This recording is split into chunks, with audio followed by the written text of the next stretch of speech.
Next question, एक important question हो चुका है 5 मार्क्स के लिए, क्वेश्चन आ सकता है। एक और नेक्स्ट हम लोग अभी पढ़ने जा रहे हैं, इसको भी वो पूछ सकता है क्वेश्चन को एग्जाम में।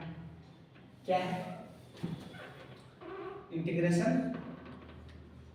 0 से pi x sine x divide by 1 plus cos square x. इसको 2024 आप लोग लिख लीजिए, ये आ सकता है एग्जाम में एकदम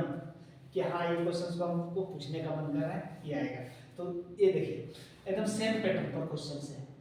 हम बोले हैं कि एक प्रॉपर्टी, सिर्फ एक प्रॉपर्टी, पढ़ना तो बहुत सारा प्रॉपर्टी, लेकिन एक प्रॉपर्टी से क्वेश्चन रिपीट हुआ है, रिपीट करते जाता है हमेशा, एकदम रिपीट किया है, बहुत बार किया है, तो इसलिए सब क्वेश्चन इंपॉर्टेंट बन जाता है। ठीक है, तो अब यहाँ पे हम लोग देखने जा रहे हैं यूजिंग प्रॉपर्टीज। प्रॉपर्टी को यूज करेंगे, यही प्रॉपर्टी है, ये प्रॉपर्टी लिखना जरूरी है वरना मार्क्स नहीं मिलेगा, कट कर देता है। कि कौन सा प्रॉपर्टी यूज कर रहे हैं हम लोग को कैसे पता चलेगा कि डायरेक्टली लिख दिए हैं पाई माइनस एक्स, तो यहाँ पे लिखना पड़ता है कि यूजिंग प्रॉपर्टी, इस प्रॉपर्टी का यूज कर रहे हैं। 0 से ये एफ एक्स डी एक्स, यहाँ पे एफ ए माइनस एक्स और ये डी एक्स। अब लिखते हैं इंटीग्रेशन, ये देखिए 0 से पाई, पहले बोले हैं अपर लिमिट में माइनस करते हैं हम लोग एक्स को, तो अपर लिमिट क्या है पाई माइनस एक्स ये चीज, फिर यहाँ पे sine upper limit pi minus x, और फिर नीचे 1 प्लस क्या है cos square pi minus x. ये सब में कोई चेंजिंग नहीं करने हम लोग, सिर्फ प्रॉपर्टी का यूज किए हैं। अब प्रॉपर्टी का यूज किए हैं तो थोड़ा सा इसको सॉल्व करते हैं। 0 से पाई, पाई माइनस एक्स से तो पाई माइनस एक्स रहने देते हैं, ये साइन 180 माइनस, ठीक है, साइन पाई माइनस एक्स क्या हो जाएगा साइन एक्स हो जाएगा, इस बात का ध्यान रखना। और फिर plus 1 plus cos pi minus x, एकदम ध्यान से सुनना है। पाई माइनस एक्स में ये माइनस में आएगा क्योंकि पाई में चेंज नहीं करता है, सेकंड क्वाड्रेंट में कॉस क्या होता है माइनस होता है, तो माइनस में लिखेंगे, लेकिन यहाँ स्क्वायर दे दिया है तो उसको माइनस को क्या कर देगा स्क्वायर प्लस कर देगा,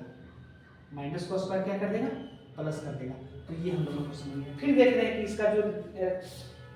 डिनोमिनेटर है दोनों सेम आ रहा है, डिनोमिनेटर दोनों सेम, फिर दोनों को ऐड कर देते हैं, देखते हैं क्या रिजल्ट मिलता है हम लोग। तो 1 और 2 दोनों को ऐड कर रहे हैं हम लोग,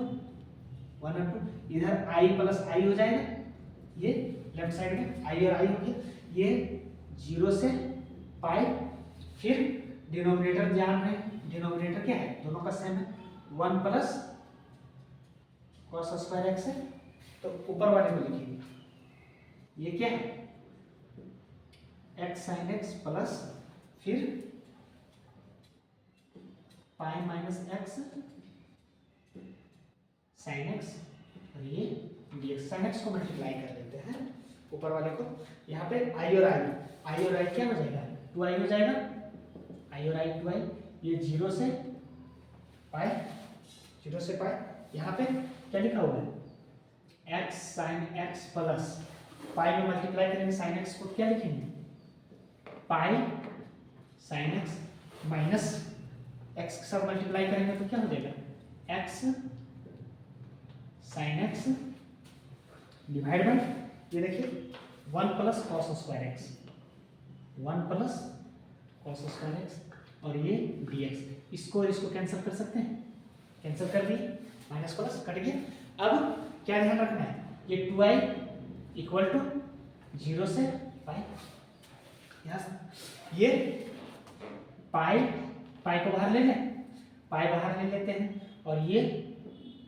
sign x divide by 1 plus cos square x dx, ठीक है, 0 से pi sine x 1 plus cos square x dx। अब इसको इंटीग्रेट करना है, तो ये हम लोग का 2 मार्क्स क्वेश्चन भी बन जाता है, कभी कभी आ जाता है एग्जाम में क्वेश्चन ये कि 0 से पाई दिया हुआ है sine x 1 plus cos square x dx, तो क्या करेंगे, तो हम लोग प्रॉपर्टी यूज कर चुके हैं, तो फिर से प्रॉपर्टी थोड़ी लगाते हैं कि वही आ जाए, तो अब थोड़ा सा चेंज करते हैं इसको, ध्यान, इसको सब्स्टिट्यूशन मेथड से बनाएंगे हम लोग। सब्स्टिट्यूशन मेथड क्या है कि कॉस का डेरिवेटिव दिख रहा है हमको, कॉस का डेरिवेटिव दिख रहा है, कॉस का डेरिवेटिव क्या होता है साइन एक्स, कॉस का डिफरेंशिएशन साइन एक्स होता है, तो अब हम लोग पुट करेंगे, पुट z इक्वल टू क्या ले रहे हैं cos x ले लें, यहाँ से डिफरेंशिएट करें इसको, dz अपॉन dx बराबर क्या हो जाएगा, ये cos का माइनस sin x, cos का क्या हो गया माइनस sin x हो गया। यहाँ से dx का वैल्यू निकाल लेते हैं हम लोग, क्या होता है minus dz upon sin x। अब देखिए ये कैसे लिख रहे हैं हम लोग, ये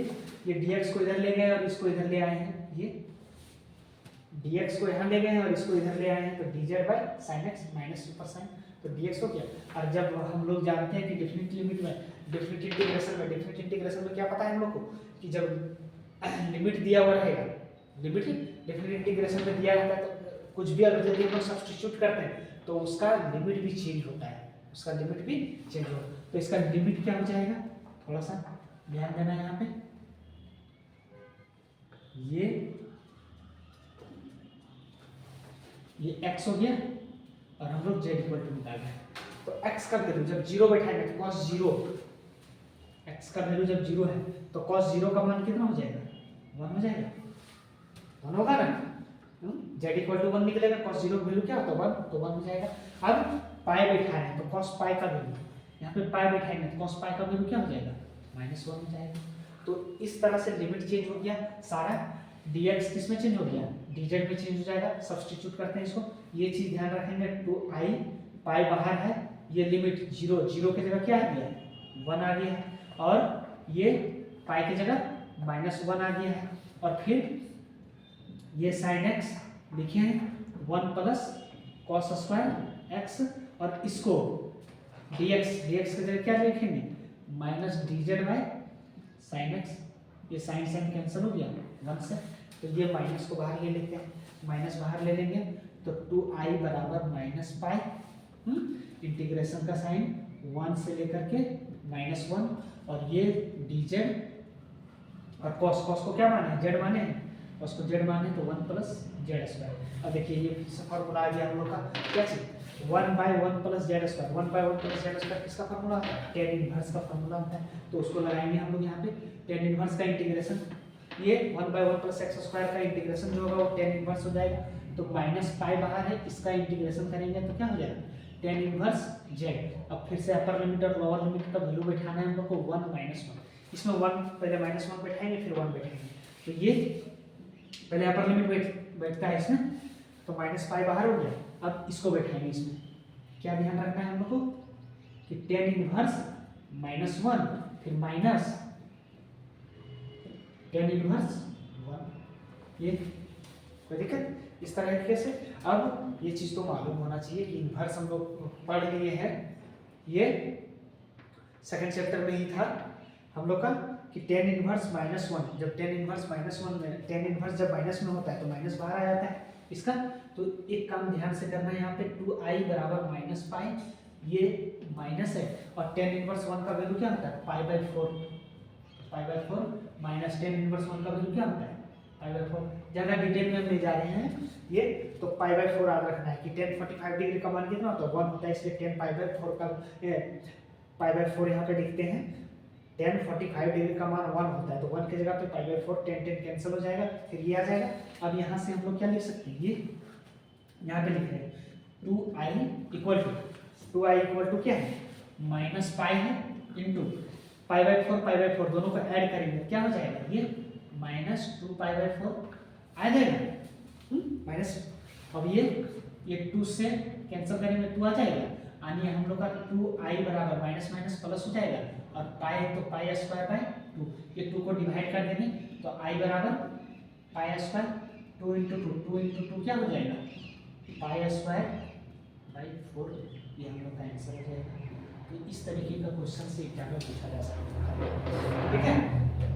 तो थोड़ा सा ध्यान रखना है, पेशेंस के साथ बनाना है, समझते जाना है कि कौन सा स्टेप किस तरह से आगे बढ़ रहा है, स्टेप वाइज समझेंगे ना तो कहीं पे कोई दिक्कत नहीं होगा कि कौन सा स्टेप कैसे बढ़ रहा है, क्या चीज बढ़ रहा है, ठीक है। लिख लो इसको, ये सब भी इम्पोर्टेंट क्वेश्चन है।